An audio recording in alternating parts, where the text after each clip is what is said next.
Hello students, today's topic is conjunctions. Today I'm going to explain conjunctions in Hindi. I hope this video will help you and you will like this video. A conjunction is a word which joins words, clauses, phrases and sentences. Conjunction को हिंदी में संयोजन कहा जाता है। जो संयोजक शब्द होते हैं वो शब्दों को, उपवाक्य को, वाक्यांश को और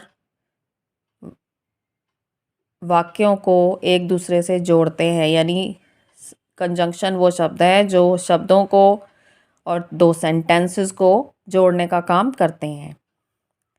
read the following sentences. I like chocolate and pastries. जो फर्स्ट सेंटेंस है उसका क्या मीनिंग है कि मुझे चॉकलेट और पेस्ट्रीज पसंद हैं। He tried hard but could not succeed. उसने बहुत मेहनत की लेकिन वो सफल नहीं हो सका। In the given sentences words and but are conjunctions. इन दोनों ही जो वाक्यों में कंजंक्शन कौन से वर्ड्स हैं? एंड और बट। अब है आपका kinds of conjunctions.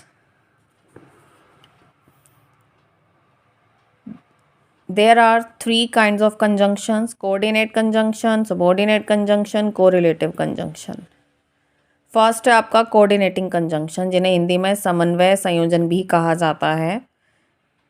The most common and simplest conjunction is the coordinate conjunction. सबसे साधारण और कॉमन यूज़ होने वाली जो कंजंक्शन है वो है coordinate conjunction. These join words, phrases and clauses as a simple link as equal grammatical components. ये जो एक जैसे वाक्य होते हैं उन्हें ही आपस में जॉइन करती है, चाहे वो वर्ड्स हों, फ्रेज हो या क्लोजेज हों। Cats and dogs are animal. Cat और डॉग दोनों एनिमल्स हैं। ये एंड वर्ड जो है वो कंजंक्शन है, कनेक्टिंग टू वर्ड्स। ये दो शब्दों को जोड़ने का काम कर रही है। We wanted to walk in the forest और on the hill, connecting two phrases. यानी हम जंगलों में चलना चाहते हैं और पहाड़ियों पर। ये दो फ्रेजेस को, वाक्यांशों को जोड़ रही है। They went to the park and had a picnic, connecting two clause. ये उपवाक्यों को जोड़ रही है, यानी वो पार्क में गए और उन्होंने वहाँ पिकनिक मनाई। कोऑर्डिनेट कंजंक्शंस इंक्लूड एंड, और, for, so, but, yet and nor. ये सभी जो वर्ड्स हैं ये कोऑर्डिनेटिंग कंजंक्शन में यूज़ होते हैं।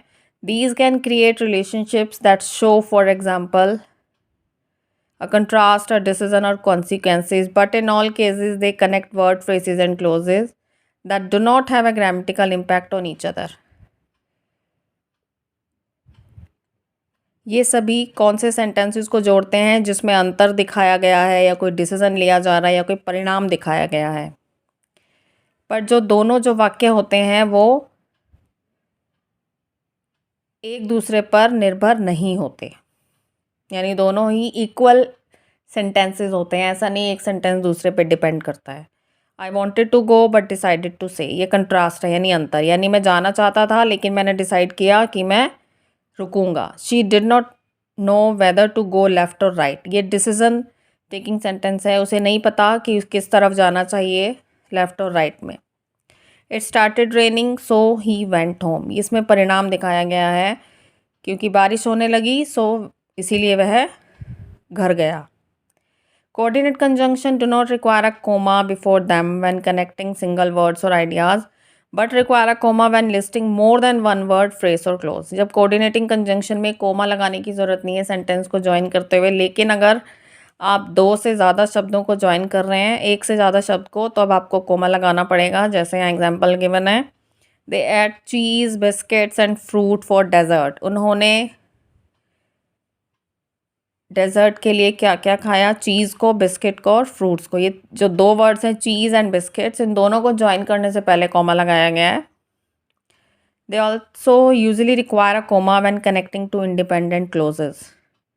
और जब इंडिपेंडेंट क्लोजेस को ज्वाइन किया जा रहा है जो दो एक दूसरे पर निर्भर नहीं करते, उनके लिए भी कॉमा यूज़ होता है। I like the car but I could not afford two by it, कि मुझे कार पसंद आई लेकिन मैं उसे ख़रीदना अफोर्ड नहीं कर सकता। So now next one is subordinate conjunctions, जिन्हें हिंदी में अधीनस्थ संयोजन कहा जाता है। Subordinate conjunction connect an independent clause to a dependent clause. जो सुबॉर्डिनेट कंजंक्शन है वो आपके एक स्वतंत्र उपवाक्य को दूसरे उपवाक्य से जोड़ता है जो उस पर डिपेंड करता है. They show consequences connecting to ideas and are different from coordinate conjunction because they occur in sentence where the dependent clause would not work on its own. ये भी परिणाम को दिखाते हैं, दो विचारों को जोड़ते हैं और एक कोऑर्डिनेट कंजंक्शन से अलग होते हैं क्योंकि इसमें जो दो वाक्य हैं वो एक दूसरे पर डिपेंडेंट करते हैं.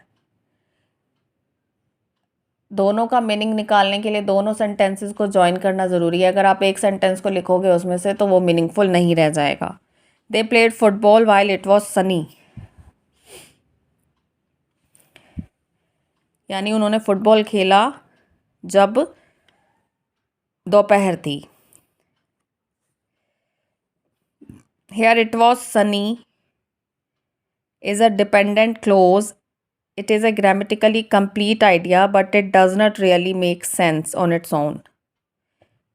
It was sunny जो आपका है वो एक डिपेंडेंट क्लोज है, यानी जो दूसरे क्लोज पर निर्भर करता है. ग्रामेटिकली कंप्लीट आइडिया है लेकिन इसकी अपनी कोई सेंस अलग से नहीं बनती. जैसे आप इसमें इट वॉज सनी, अब क्या सनी था वो उसमें नहीं समझ आ रहा है. व्हाट वाज सनी और when was it sunny without the independent clause to provide context. यानी जो ये सेंटेंस है इट वाज सनी, ये डिपेंड करता है इसके फर्स्ट पार्ट पर, अदरवाइज इसका जो मीनिंग है वो उसका कोई सेंस नहीं बनता, वो आपको एक कंप्लीट मीनिंग नहीं देता. Subordinate close can demonstrate a wide variety of relationships between two clauses. They can also come at the beginning of clause as well as connecting clauses in the middle. जो subordinate conjunction है ये आपके middle में भी आ सकती है sentence के और स्टार्टिंग में भी आ सकती है. We were happy because our team won, यानी हम खुश थे क्योंकि हमारी टीम जीती. Because our team won, we were happy, क्योंकि हमारी टीम जीती इसलिए हम खुश थे. तो आपने देखा कि जो सबऑर्डिनेट कंजंक्शन है उसे आप स्टार्टिंग में भी यूज़ कर सकते हैं और सेंटेंस के मिडल में भी.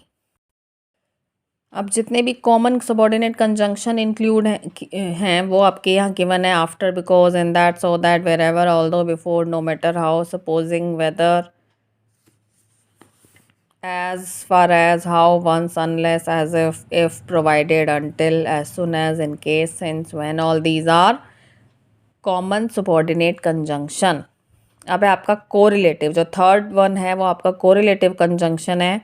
Correlative conjunction are pair of conjunction that connect equal sentence parts in specific ways. Correlative conjunction आपके पेयर ऑफ कंजंक्शन होते हैं जो हमेशा पेयर में यूज़ किए जाते हैं, जो सामान्य एक जैसे जो वाक्य होते हैं उनको जोड़ते हैं.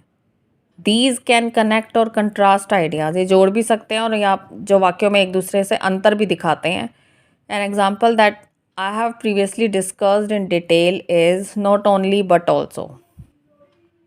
जैसे सबसे पहला जो correlative conjunction है that is not only but also, ये हमेशा पेयर में यूज़ होता है. This is not only fun but also interesting, कि यह सिर्फ मज़ेदार नहीं है बल्कि ये रोचक भी है, यानी ये इंटरेस्टिंग भी है. Other examples include both and, not only but also, either or, neither nor, so as, whether or.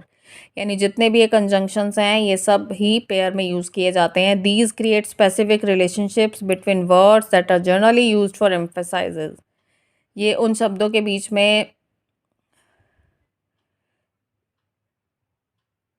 Specific relationship show करते हैं जिन पर जोर दिया जाता है. For example, we could not connect two ideas simply with and but it emphasises that the two ideas share a certain equality if we say both and. अगर हम किसी सेंटेंस को एंड से ज्वाइन करेंगे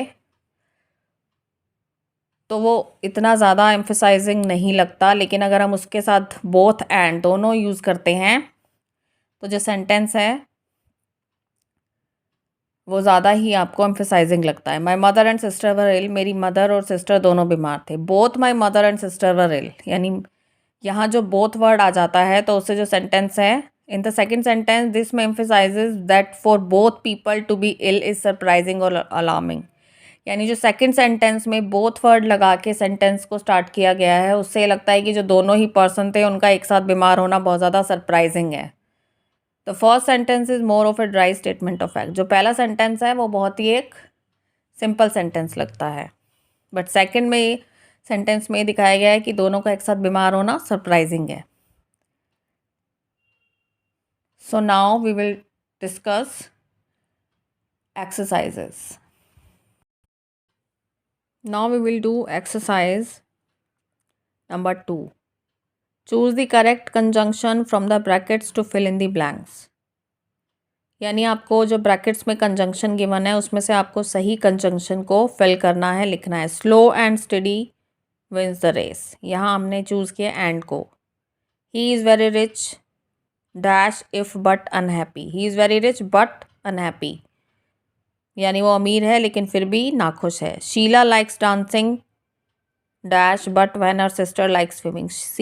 शीला को डांसिंग पसंद है लेकिन उसकी सिस्टर को स्विमिंग पसंद है. The theatre was half empty dash it was raining heavily.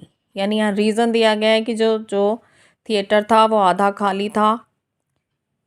As it was raining heavily, जैसे क्योंकि बारिश हो रही थी. I lived in Mumbai dash I was a child. I lived in Mumbai when I was a child. यानी मैं मुंबई में रहता था जब मैं एक बच्चा था. She regards her brother dash her best friend as her best friend. यानी वो अपने ब्रदर का, भाई का ऐसे रिगार्ड करती है जैसे अपने बेस्ट फ्रेंड का.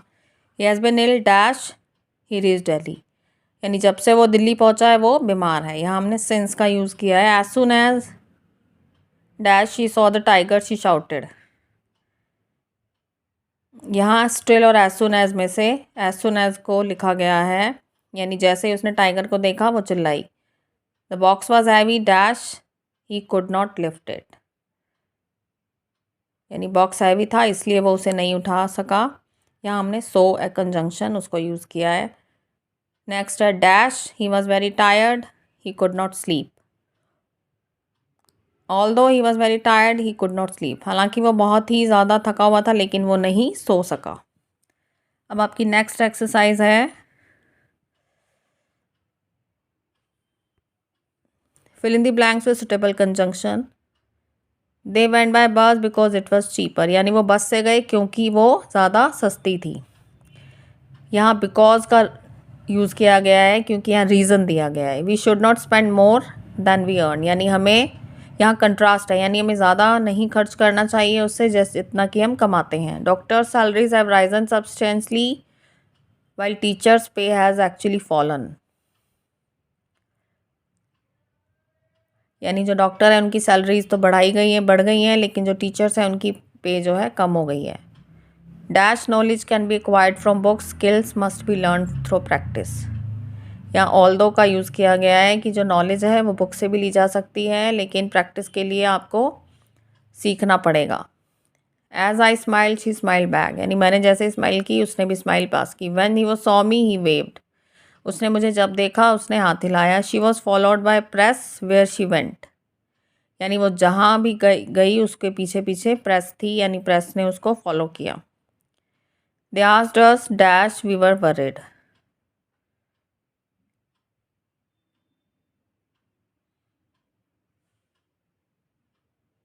यानी उन्होंने हमें पूछा जब हम परेशान थे.